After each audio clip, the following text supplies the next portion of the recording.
In this video, I'm going to do a deep dive of the financial results for Archi-Demo Co.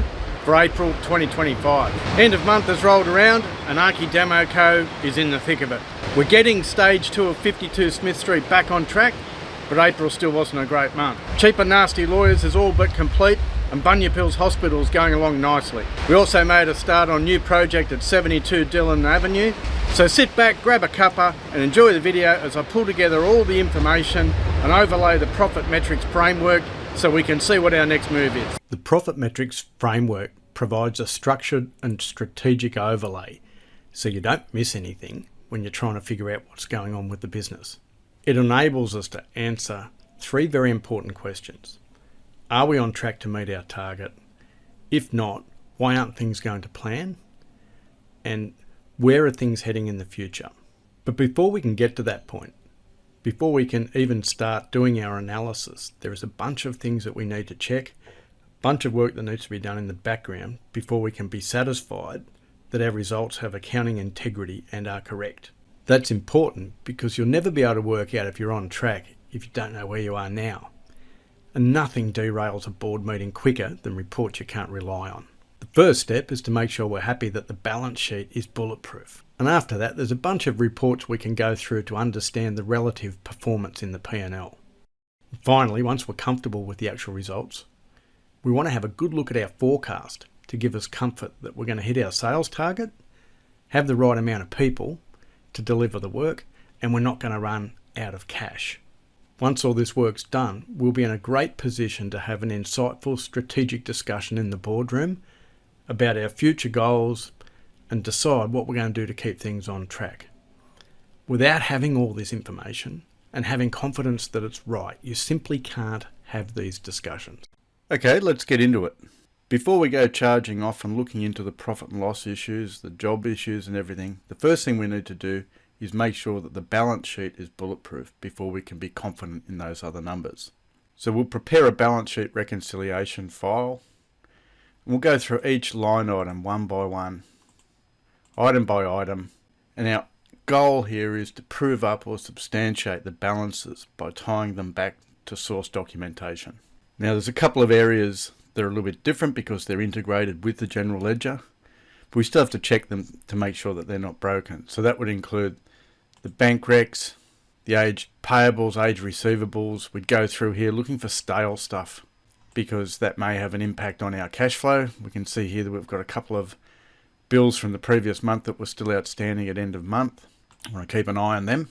We need to check out our fixed assets, make sure that the written down value ties back to the general ledger, to the balance sheet, and also that the year-to-date depreciation's been booked correctly into the P&L. Then for the rest, we've got things like prepayments, where we're amortizing our software license fee for the year, subscriptions, PI insurance premiums, all those sort of big chunky items we would put through the prepayments and amortize. Got our director loan accounts. You can see that Director 2 had the loan repaid last month. Then we've got our superannuation payable, BOYG, we've got our bonus provision, we work our tax provision out year to date less last month.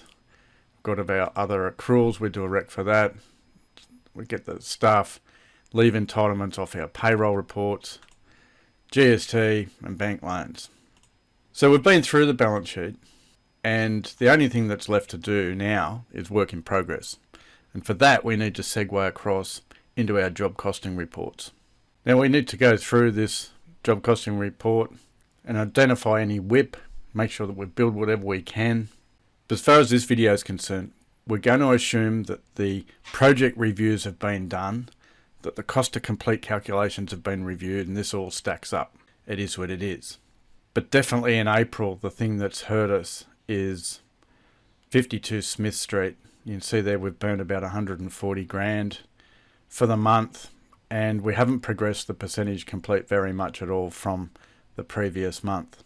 Overall, the WIP's gone up, and most of that increase is for Smith Street. So we've pushed ahead on this job. We took a risk. We had a team of people that were good at doing this work, and we pushed ahead, and there's been changes made since. So a lot of that work's been sort of scrapped and reworked.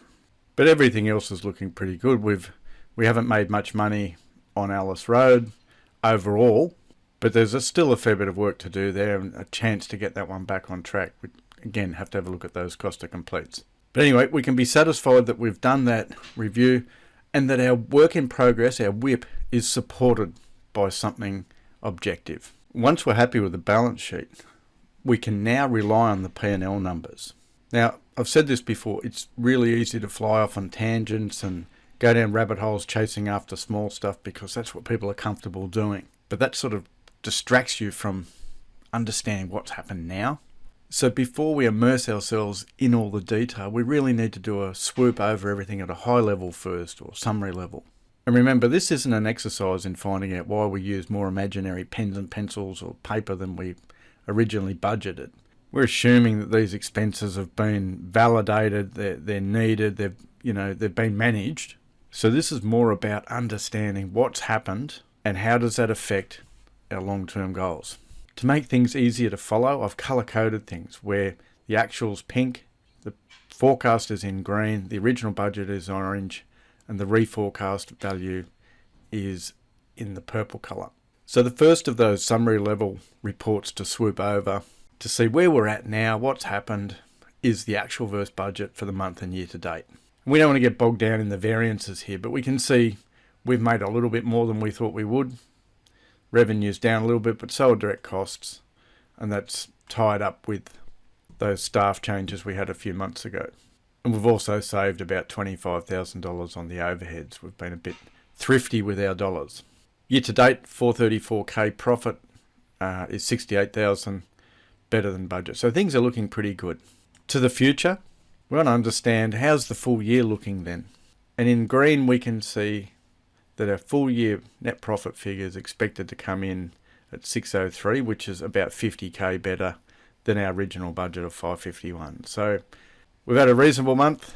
We're on track to finish the year better than expected, but we can start to understand the result a lot better when we start looking at KPIs. These KPIs show us the trends within the operation. And the big ones, generally the utilisation. So for the month, we're at 68.8 versus the 63.6 budget. So slightly better. Year to date, utilisation's at 67.1. The multiplier for the month, 2.43, is a bit lower than our 2.8 target. Year to date, 2.71. And this multiplier gives us a real insight into the rate that we are converting effort to value. The overheads overall $22,000 under, fixed to 70 under, variable of 48 under year to date. So there's nothing really to go looking at there. That's why I'm saying I don't think we want to go down that rabbit hole if we don't have a problem there. We need to be billing this WIP out. We didn't actually budget it this year. We'll have to factor that into next year.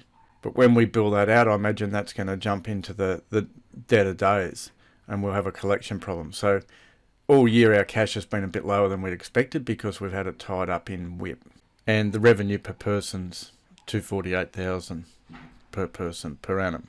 And at this high level swoop, we really just want to get a perspective on how we're going against the plan and if there's any obvious problems. Next, we want to dive deeper into the variances and review the detail, mainly so that we can determine why things are different and what impact these will have on our forecast. So the first of these detail level reports is the actual versus budget year to date. We can see the actual in pink, budget in orange, and we need to go through here line by line if we want and compare what we'd budgeted against what we've spent, try and work out if there's anything we've missed out on or if there's anything that if we leave it in the future forecast, it's going to create a double up. We don't want to be doubling up.